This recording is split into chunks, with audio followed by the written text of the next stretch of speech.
Let's start by just settling down. If you're in a position to, put everything to one side and just listen. Or if you're busy doing something, then at least focus your mind partly on the readings. But ideally, if you can focus your mind on the readings, that would be kind of cool. Not for my benefit so much as for your benefit. So here we go. Love the questions themselves. Let yourself be silently drawn by the strange pull of what you really love. It will not lead you astray. And that was once again the great Persian poet Rumi. Seriously, if you've never looked him up, Rumi, R-U-M-I, look him up. Lots of stuff available translated from Farsi into English. And Ernest Holmes says, the desire you have to be something, to do something, is a mental echo in your mind of the spirit that already exists within you. It is the spirit in you seeking an avenue of expression through you. So let's see what all this means to Mary, our writer for this month. She starts by saying, today we take a closer look at Rumi's wisdom in the above quote. He suggests that we allow ourselves to be drawn by the strange pull of what we love. Rumi reminds us that our purpose is magnetic. It will inexplicably, and in parentheses, strangely, pull us toward it. We can't miss it or resist it. In the words of Gabby Bernstein, if it's your calling, it will keep calling. Joy is an important signpost affirming that we are on the right path. When Joseph Campbell coined the phrase follow your bliss in his cross-cultural study, The Power of Myth, a generation of seekers resonated with its truth. Moments of exhilaration are like an internal GPS, pointing us in the direction of our North Star. When the heart leads, we will always have an inner compass of authenticity and integrity. Curiosity also plays an important part in the unfolding of our path and our purpose. Have patience with everything unresolved in your heart and try to love the questions themselves. And that was Rainier Maria Rilke. He advises in Letters to a Young Poet. Love the questions themselves and keep asking them. She says, above all, be patient with yourself. Have faith that your next step will be revealed. You will be led by what unfolds to a new opportunity or a clear insight. You will be led by following your own inner wisdom.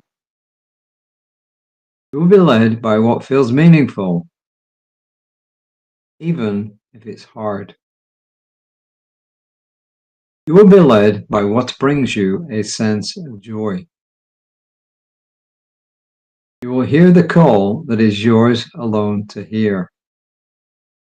Okay, so this is not new, right? I mean, it's a re-emphasis of stuff we've been hearing, from our writer Mary in different ways this month, from me, from others. And it's all boiled down by what do you love doing? And when you find out what you love doing, repeated many, many times, when you find it out, go seek ways to do it. The thing is, it may not be immediately available to you, but I can convince you that if you keep that in mind and you keep an open mind and you're prepared to allow things to come in, then eventually you will find what it is. And it may be different than what you think it should be, but it will be the essence of it. Now just remember that what we want, essentially, is really what brings us joy. It's the feeling of whatever it is that we want. So as I've mentioned numerous times, if you want a new car, it really isn't the new car that you want. You probably think it is. It's great. You know, the other day I was driving down the street and I saw what is really an expensive car. It's an Aston Martin, you know, James Bond and so on. I mean, they're really expensive. They're sports cars, but they're hand built and they're built for people who've got lots of money.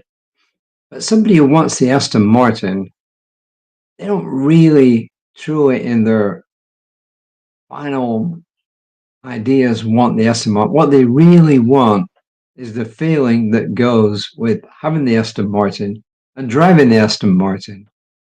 So what you want in life, what brings you joy, you know, it's the feeling. You know, joy and feelings, they're interrelated, right? You know, if you feel joy, joy is a feeling, right? So when you're trying to figure out your purpose or even decide if you're on the right purpose, is what another way to ask this question is this: is what you're doing now bringing you joy? And I'm not just talking about work, I'm talking about other things. It may be work, it may not be work. But is what you're doing, are the things that you are doing now bringing you joy?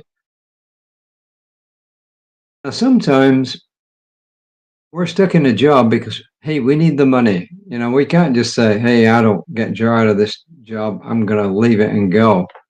But the thing is this: if you can be grateful for the fact that that job is bringing you income and it's allowing you to have some things in life that bring joy, for instance, nice food, supporting your family, supporting yourself, then if you keep your mind open, eventually the way will open for you either to find joy in that job or to find a job that will bring you joy.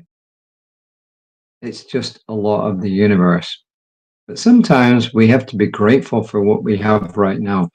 You know, on our Philosophy Friday, every Friday from 7:30 till 9 Central Time, and convert that into your own time zone, we have a group that meets together on Zoom, and it's called Philosophy Friday. We discuss lots of stuff, mainly of a spiritual nature, but lots of stuff. And this idea comes up quite a bit. It's about what is our purpose? What is bringing us joy? And I think the two things are related. Our purpose is to find what brings us joy and then to do it. So if you want to know more about Philosophy Friday, I can put you in contact with the guy who runs it. He's actually one of the practitioners at Creative My Spiritual Center. He's a distance practitioner. He's up in Idaho right now. I think he's originally from Alaska. And so if you're interested in that, let me know and I can put you in touch with him. And then you could join us. It's a really great group. There's usually anywhere from like 12 to 20 people who come together. We discuss things related to spirituality, sometimes religion, philosophy. It's really, if that is your scene, yeah, come along, join us. It's really a great group. And by the way, we leave our titles at the door.